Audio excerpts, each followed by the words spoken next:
Independent grind, powered by Tech Nine. Joining us now on Independent Grind is hip-hop duo The Seige. We have Taz and Goon. How are you guys doing? What up? Yeah, we good, man. What's going on? Not much. So just for fans who may not know, do you want to sort of introduce yourselves and sort of talk about how you guys got linked up? Yeah, so this is Taz speaking. So it kind of started, I guess, what people would say in the music industry organically. I was already, moving. I moved to LA like 2012. I was doing some music. I had already had kind of like the Seige thing going on my own. I was with someone else before who produced, and then I spit.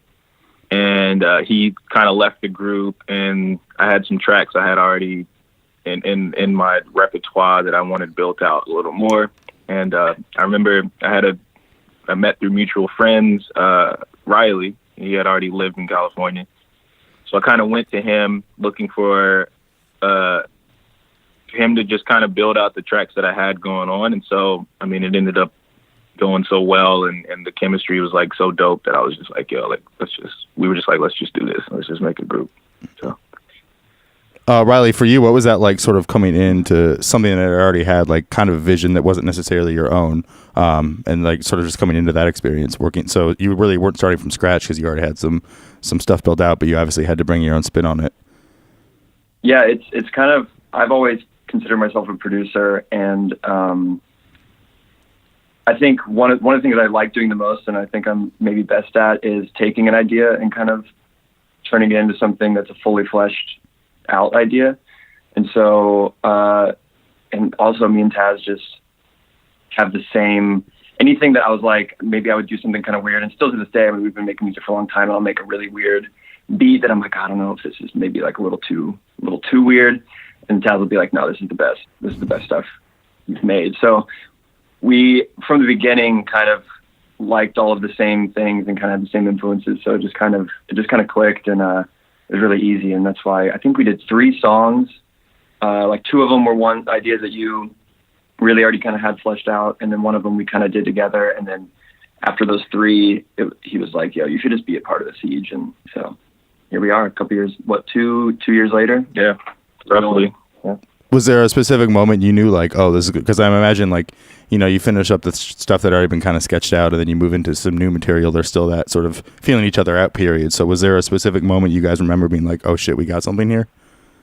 Actually, I think the very first one we did, because he was kind of like, hey, here's a few that I have. And the first one we worked on, like the very first session we had, was an idea that he hadn't really, he just had it in his head. He was like, I'm picturing like this kick, and I'm picturing like some breathing, and I'm picturing like a bass line. And he was essentially humming to me like the bass line, and then so we were literally just building it for the first time straight out of his head, and it just worked so well. And I think whatever he heard in his head and whatever sounds I heard whenever he was explaining it to me, it just worked. And so really from that first song, that song is called Voodoo.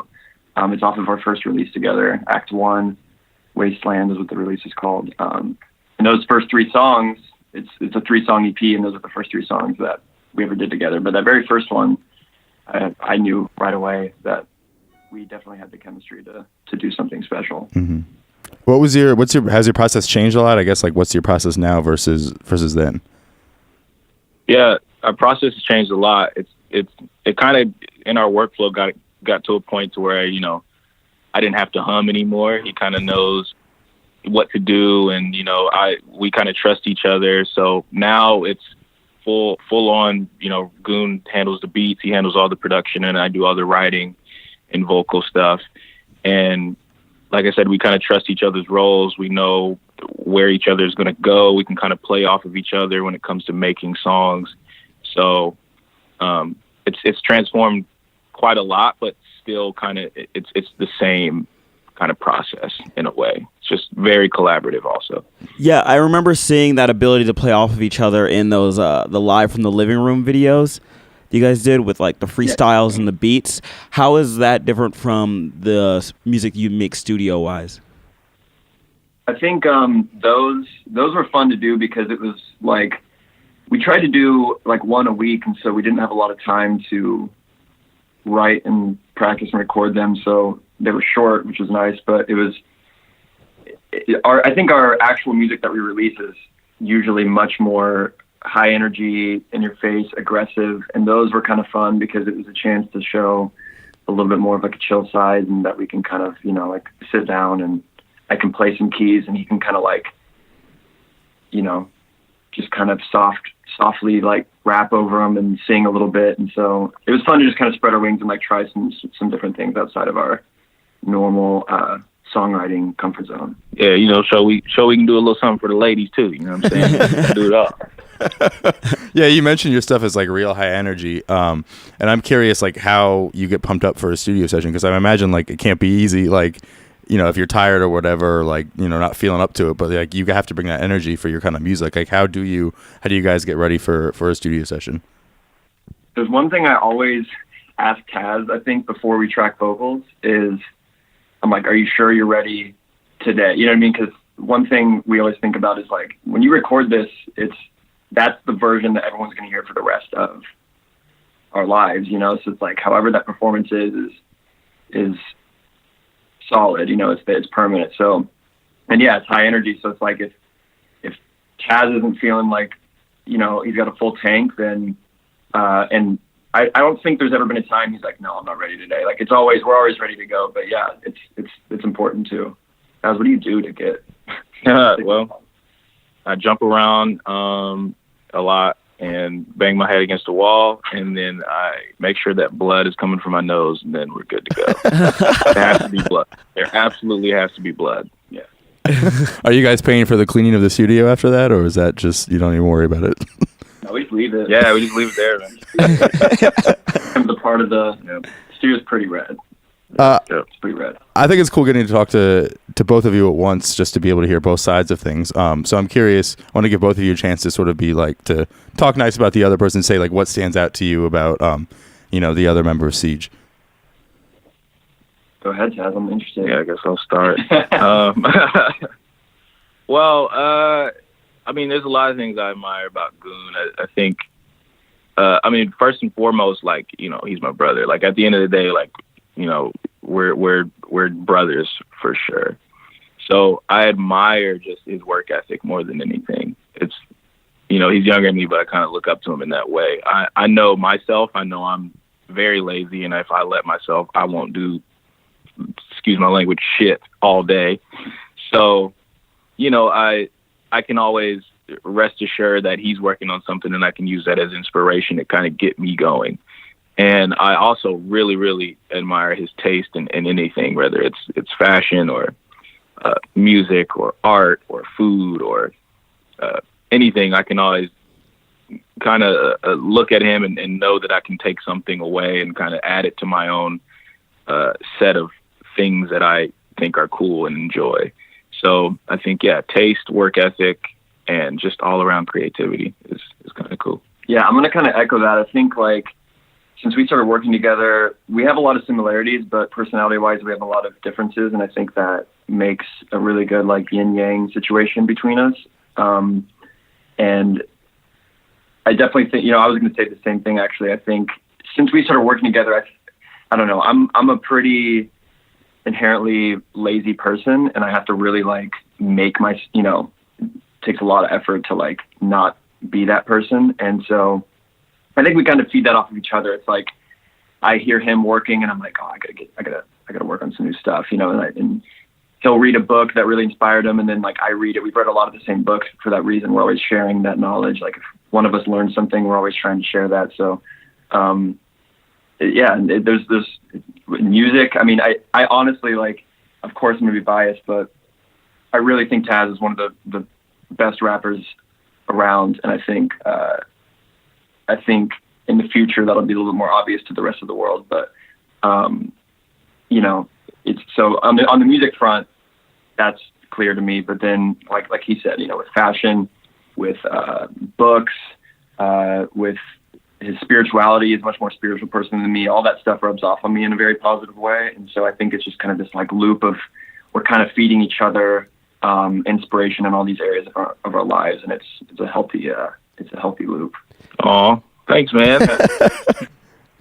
Yeah, and that inspiration We're definitely hugging right comes now. off. We're hugging that entire time. You're just doing the whole interview huggy. Yeah. But yeah, that inspiration definitely comes off inside you guys' music.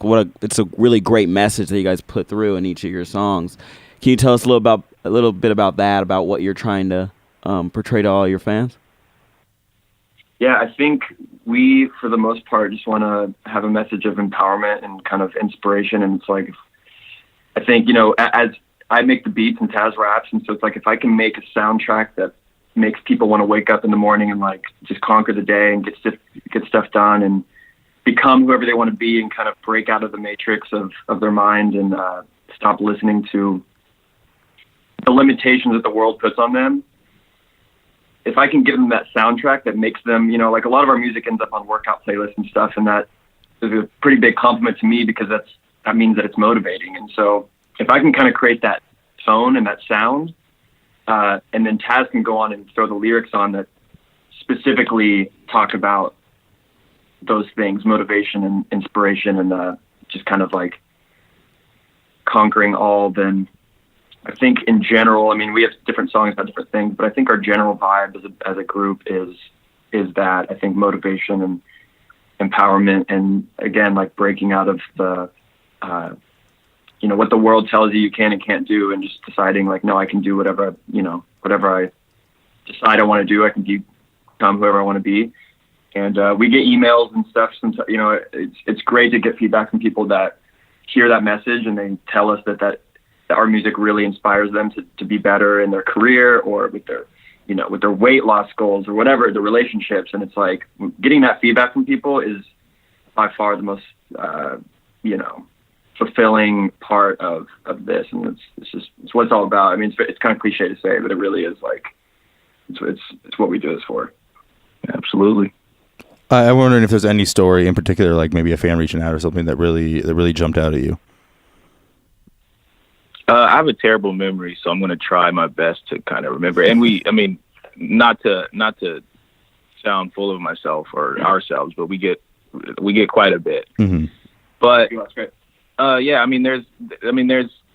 There's been people who have sent us photos of their weight loss journeys. There's been people who have sent us just long messages of how they've overcome their suicidal thoughts or just their deep personal negative thoughts about themselves, or kids just making. I remember one kid made us like I think it was a sink or something, and then had an eagle and a lion, and it was kind of allocated towards our song "Take It" because Goon put a lion and an eagle sound effect in the song, so they took that kind of idea and ran with it.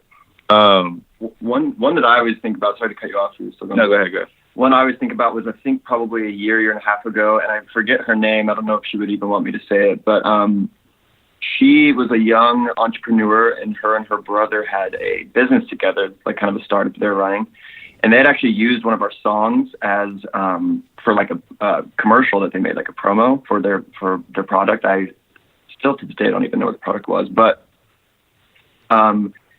so they were fans of us and they used our music in their commercials and things. And he suddenly passed away, and she sent us a really amazing email about how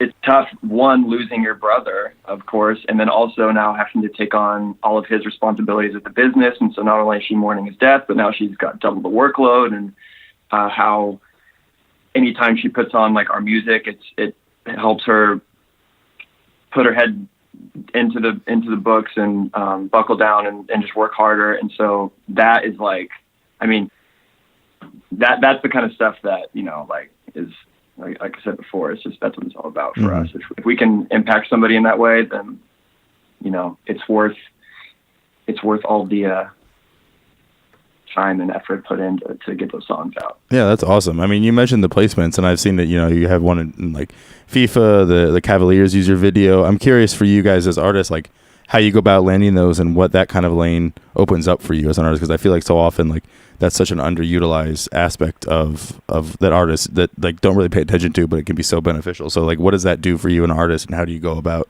sort of landing those placements? I mean, the music kind of works for itself in a way. I mean, An accident. Yeah, it really is. We kind of fell into that kind of world just by chance, by way of our song. Our first song, Voodoo, kind of had that kind of energy, that kind of driving, motivational energy that could easily go with any video game or movie or TV show or sports montage or anything like that. And those kinds of companies and people who make that kind of stuff just naturally gravitated towards it. It seems like as soon as they heard it, they just wanted it in their project. So it started off really small. It started with, just a few YouTube videos, and then it kind of flourished into, like you said, FIFA. We've had things with, Mission Impossible movie trailers and multiple video games. We kind of started, we got Fortnite before it even became, the juggernaut of a thing that it is. There's just been, NFL, Cavaliers, just NBA. There's been times we're just watching NBA games, and then we just see our song pop up on the thing, and we kind of like freak out a little bit. And, it just kind of, we fell into the world by chance, and we're absolutely happy to be there because obviously more ears get to it that way. So it's been a journey, but it's great. Yeah, it feels like a little bit of a cheat code to kind of like you get your song on national TV playing a lot because it's like on a commercial or like you said on the Mission Impossible trailer or something like that. And then so you kind of get that publicity that usually to get that many eyes on your song, you'd have to pay a lot of money for. So it's kind of it feels a little bit like cheating to get, paid for somebody to use our song. And then we also get the exposure from it too. We accidentally fell into a great place because it's hard to make money in the music industry. Mm-hmm. So it's like, if you can take some money from the advertising industry or the film industry where they've got a ton of it still, then, happy to take it. I'm curious and we're very lucky. I'm curious if you guys notice like an uptick in streams or whatever, or like social activity, like when these kind of things go up, like, do you notice it?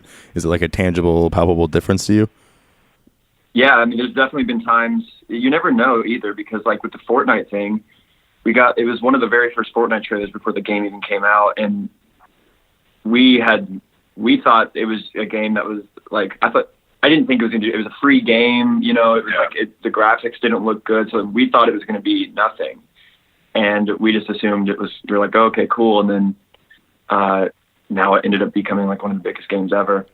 And then some things like the Mission Impossible thing, I think we definitely got a decent amount of exposure from that. And you kind of see a little bit of a spike in like the Spotify plays, but not as much as Fortnite. So you just kind of never know either, but there's definitely been times where, we noticed a major spike. And if you look at our top songs on Spotify now, by far the top songs are just the ones that have been put in the biggest commercials and things because, you get 10 million people hear your song in one day, few million come and look up on Spotify and you got, a few million plays that's quickly. So that's crazy. Do you guys have a dream placement? I'm wondering if there's a certain movie, game, or show that you would love to have your music in. Man, Black Panther 2, I know they're making that. Yeah, so we'd love to be a part of that. Anybody working on that's listening, hit us up. Black Panther 2. I'm a cameo. Maybe we can throw us in the background, a couple extras. Give me a line. Right. Put us in the movie. We can say the line in unison. Like it's okay. We can just, you can split the line. Just let us both say it at the same time. Yeah, Riley's trying to get his T'Challa on so he can even play the main character. Yeah. And then I'm also curious. I'm also curious, since it was in FIFA, which one of you is the better FIFA player? We both kind of suck, honestly. Yeah. I suck at FIFA. Our good friend William, who actually wrote on a couple of our songs like "Run for Your Life," "I Am Defiant," he is. I don't know if he's a FIFA master. Yeah, I can't. But it's not even fun. He'll just destroy you. He's incredible. Yeah, he's a beast. I'm more of a. I think we're both more of a 2K kind of deal. Yeah, we played many games of 2K in our Are you guys like super competitive with each other? Like, is it sort of like a brother thing where you like always got to one up the other one? 2K, yeah, for sure. Yeah. It's all fun and games, but it's a lot of trash talking. It's a lot of. When the game's going, our personal history, that's gone. We're competitors, and the second that game is over, it's back to brotherly love. You know what I mean? But while that game's going, he's my worst enemy. What about in the studio? You guys like because I know a lot around here, like we have a lot of like talented MCs on Strange Music, and they like to almost like compete. It's like obviously all friendly competition, but it sort of the idea that steel sharpens steel. Like, do you guys have that going on? Like, do you compete with each other almost in a way to like sort of one up each other, and see to make each other better? I think that as far as in the studio while we're working, I don't think there's any like competitive nature. We like to keep it kind of symbiotic, just to keep the workflow good. But as far as like, you know, Riley will send a beat over, I'll hear a beat, and I'm just like, man, I got to make sure that I like kind of show out on this thing and kind of shine better than the beat does. I mean, it's kind of motivating in a way, because I'm like, man, this beat's incredible. I can't just go soft. I can't just like, you know, do justice. Yeah, I gotta come hard. So definitely before we even get in the studio, while the process is going, it's a bit competitive for sure. Yeah, because a lot of times I'll make the beat like at least 80% of it, like the main kind of idea of the beat, before he ever hears it, and then at that point, then he hears it and then he writes to it, and then I think pretty much every time I don't even hear anything he's written until we're recording it. So, and then once we've recorded it, then we kind of together finish out that last 20%, kind of like, okay, now that we have the vocals in, maybe we can add some more production here. Maybe we can take away this. Maybe we can move this around. And so we kind of like finish up together. But yeah, there's definitely a little, I wouldn't call it competition, but there's a little bit of like all right, we gotta, he'll throw his vocals on there. I'm like, damn, I gotta spice up this beat a little bit just so it up like he did to it, you know? For both of you, I mean, since you're both so like diverse, what's it like having someone who you work with that can really do like almost anything you want to throw at the wall? It's great. Amazing. Honestly, yeah, it's pretty, I think it's pretty rare, and you know, I don't think we take it for granted. I think we realize that, because like I said, we've got like a similar, just the things that I like that I'll do that I'm like, I just don't think he's going to like this.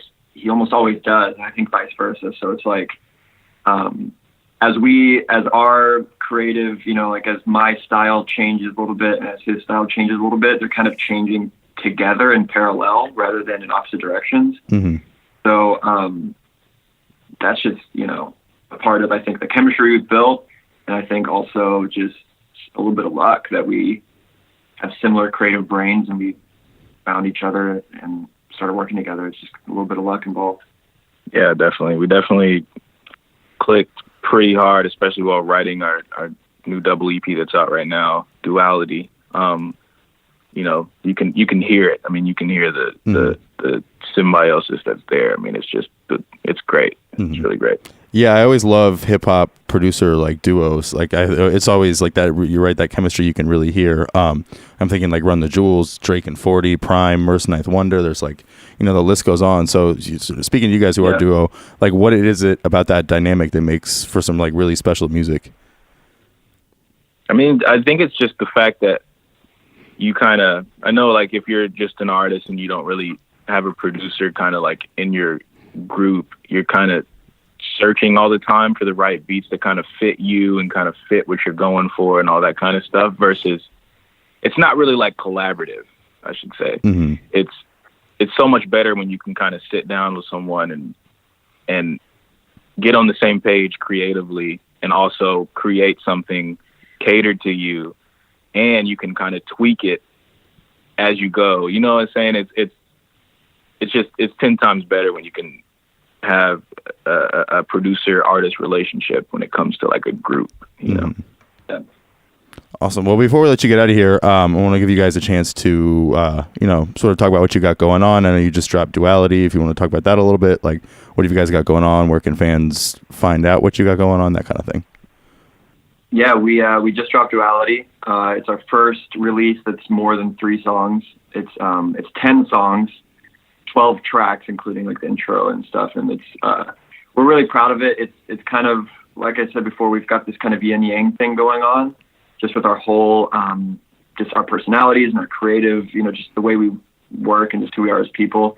So that really is reflected in this double EP, why it's called Duality. And the first half is a little bit more like, kind of takes place in a future world it's got a lot more electronic sounds, kind of sounds like maybe you're on a different planet. And then the second half is much more, it's almost like we went back in time to a more tribal period.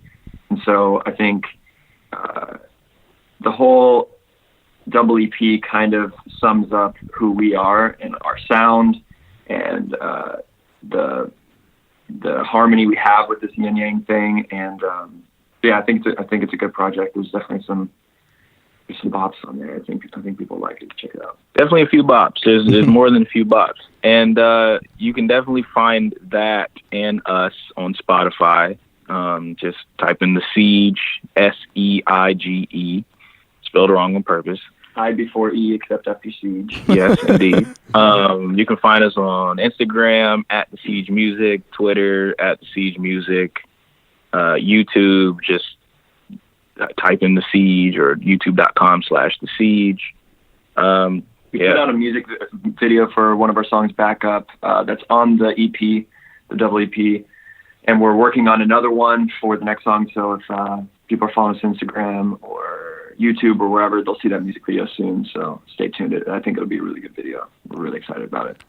Yes, indeed. And shout out to Tech Nine. I'm from Indiana, so Midwest, Midwest boys. So we know about it. Love Tech Nine. Love Chris. Love Ritz. Love the whole strange music joint. So yeah, weird story, really quick. I remember being like 13, and my parents had kind of a weekend job cleaning office buildings, and they would make me help them most weekends. And I would just be there in those office buildings. I have so many memories of just blasting a lot of music, but a lot of Tech Nine in my headphones. 13-year-old goon vacuuming some floors. Tech Nine getting me through the day. So shout out. Awesome. Cool to see it come full circle here. And so, yeah, definitely before we let you get out of here, we usually ask 3 random questions at the end of the interview, but I thought I'd change it up a little bit since you guys are a duo and sort of make you pick between a few famous duos. So first up, I don't know if you want to pick together or separately, but first up, Mac and Cheese or Outkast? Outkast for me. Outkast. Yeah. I don't like cheese. I'm Taz here, so I don't like cheese. Yeah, Outkast. Mario and Luigi or Batman and Robin? I kind of want to, for some reason, man, that's actually tough. Yeah. I kind of want to go with Mario and Luigi for some reason. Okay. I'm with you on that. I thought the same thing. I think it's because they're related. They get the nod. That's why I went with them anyway. Yeah. Yeah. And last up, Milk and Cookies or the Olsen twins? Wow. Olsen twins. Yeah, I gotta go Olsen twins. That's I grew up with 2 sisters, and we watched a lot of Olsen's twins. So like that's nostalgic. Awesome, guys. Well, thanks for joining us, and yeah, we're excited to see the video. Congrats on the album, and we're looking forward to what you guys got coming after that. Yeah. Thanks for having us. Yeah, thank you. You're locked into Independent Grind on Dash Radio. Tune in Monday, Wednesday, and Friday, 12 p.m. Eastern for the latest hip-hop news, music, and interviews. Independent Grind only on Dash Radio, baby. Tech Nine! This is the genius, Chris Calico. Cali, baby! Letting you know you're tuned into Tech Nine's Independent Grind on Dash Radio.